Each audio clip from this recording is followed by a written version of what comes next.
kind of just hoping that I'm in frame. Or that I at least look half decent. Do you always feel tired? Do you put as little effort into everything you possibly can? Well, you're not alone. Welcome to the Lazy Girl Guide. I say that, I haven't fully decided on the name. It may be Lazy Lady Lessons. Nah. So this week I'm feeling a little stressy and depressy, and I thought I'd share with you some of my tips for trying to make my life a little easier when I really cannot be bothered. There is a hair on me.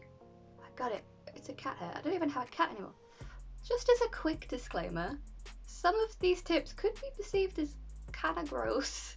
I apologise in advance. Do not at me. I know that I'm awful.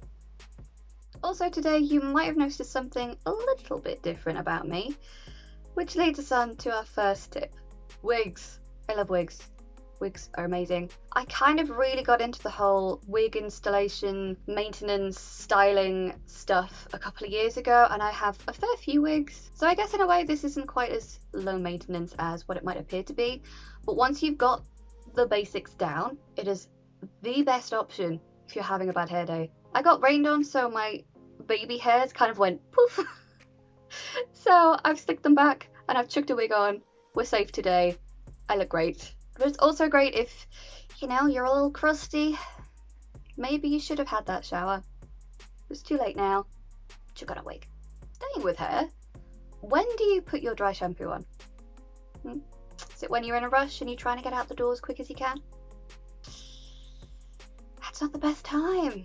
I found that the best time for me to put dry shampoo in my hair is just before bed, basically. I give it a spritz, and because I'm a very active sleeper, I toss and turn and it massages its way into my head, and I wake up with beautiful, clean looking locks. They're not technically clean, but they'll do. I would say it's the best time to put dry shampoo in your hair, because you know, sometimes you can see that people have dry shampoo in, they do it on the morning of. Sometimes you get a little bit of dry shampoo dandruff. It's not a good look. This way works amazing. Also, if you find that you do have any little crusted dusty bits, then give it a quick blow on the cool setting of your blow dryer and you should be good.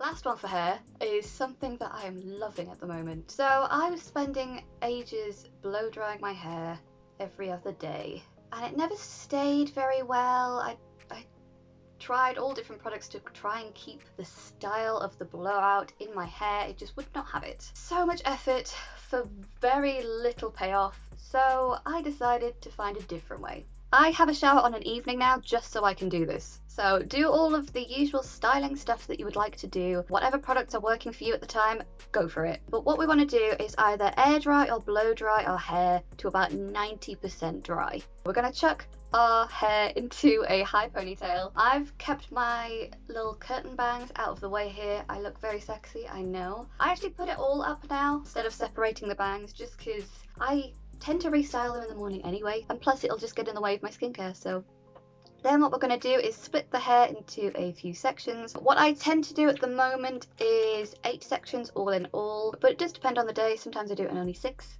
And we're going to take each section and we're going to pretend we have rollers and then pin it into place. It's kind of a different version of your pin curl. Pin curls are flat. These are more of a roller curl. I don't know the proper name. But once you've got all of your hair pinned in place, go sleep. Go to sleep. You don't need to do anything else. Just go to sleep. When you take it out, it will be a little on the curly side, I won't lie to you. With the weight of your hair, or at least with the weight of my hair, it kind of falls out a little bit, so it looks more like a 90s supermodel blowout.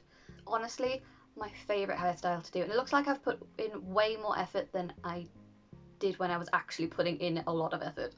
I love my hair right now, and it's all because of this. And it's stopping me from using way too much heat on my hair. So, bonus points. If you're someone who likes to use a cotton round, fair enough, I guess, but A, it's not great for the environment, naughty naughty, but also you're probably wasting your product.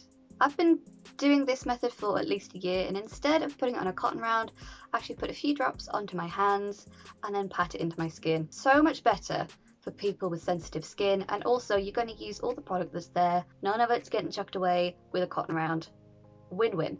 Something I would also massively suggest is finding products that are great for multi-use. So I use my bronzer as an eyeshadow quite a lot of the time, especially when I'm in a brush. Your cream blush can also be used as lipstick or vice versa, as long as you're not too heavy-handed. Your clear brow gel or mascara could actually be used to tame your little flyaways. Clear lip gloss or Vaseline could be used as highlight, especially if you're going for a very minimalist look. Honestly, the world is your oyster. Try and find products that are going to work for many different ways, because you're going to get more out of it and it's going to save you a bit of time.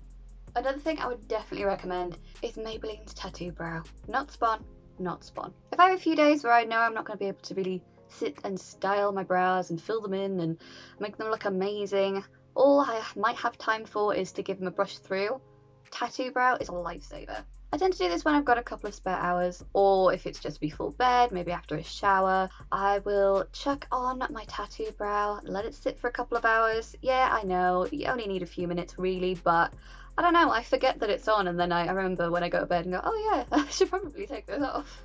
But it makes you look like you've got some brows for a couple of days usually. If you're smart with it, don't rub too vigorously when you're cleansing. Honestly, it's a godsend if you don't have many brow hairs. Saying that, I have brow hairs, I'm just blonde, so they just don't like to show. Another tip I found recently is swapping your clothes out every season. I say every season, I tend to do spring, summer, and then autumn, winter. I've found that actually having just your wintry clothes out helps so much in trying to piece together outfits and stuff. The only issue that I need to convey is that your wardrobe will look really empty and you will try to fill it. I'm very guilty of this. I've been buying clothes like there's no tomorrow. I'm broke, I shouldn't be doing this. But this whole method actually helps with making a cohesive outfit, so definitely recommend. Invest in more dresses, more playsuits, more jumpsuits, more one-piece clothing, basically. Yes, you can layer these, but they're great in a pinch. If you don't know what to wear and you can't be bothered, as I often cannot be bothered, it's so much easier than trying to pair a top with the buttons and blah, blah, blah, blah, and this isn't laying right, and this isn't laying right. Just one piece, chuck it on, done, go. People always wonder why I'm always wearing dresses, because A, I love dresses, B, because I can't be bothered to put an outfit together. Piggybacking on our seasonal wardrobes, I tend to only use 2 handbags throughout the year. I have a winter one and a summer one. The summer one tends to be a nude colour, the winter one tends to be black. I don't know, it's how it ends up working. And also, you don't have to clean out your bag quite as much. I hate cleaning out of my bag. I hate it so much. But as long as you find a neutral bag that's kind of going to go with everything in that season's wardrobe, go for it. Next, we're going to go on to jewellery. I know, I'm lazy. I can't be bothered with jewellery most of the time. I don't have any on today, but I do try to keep out signature pieces that I do like to wear. I like to keep them somewhere handy, somewhere where I can see them, or I'm just going to forget they exist. My jewellery box is tucked away and I can't be bothered to climb all the way over to it. So instead I keep all of my favourite pieces or most worn pieces in this little glass jewellery box on my windowsill right next to my wardrobe. This way I can see what's going to work with the outfit. I don't have to clamber over my bed. It's all there right in front of me.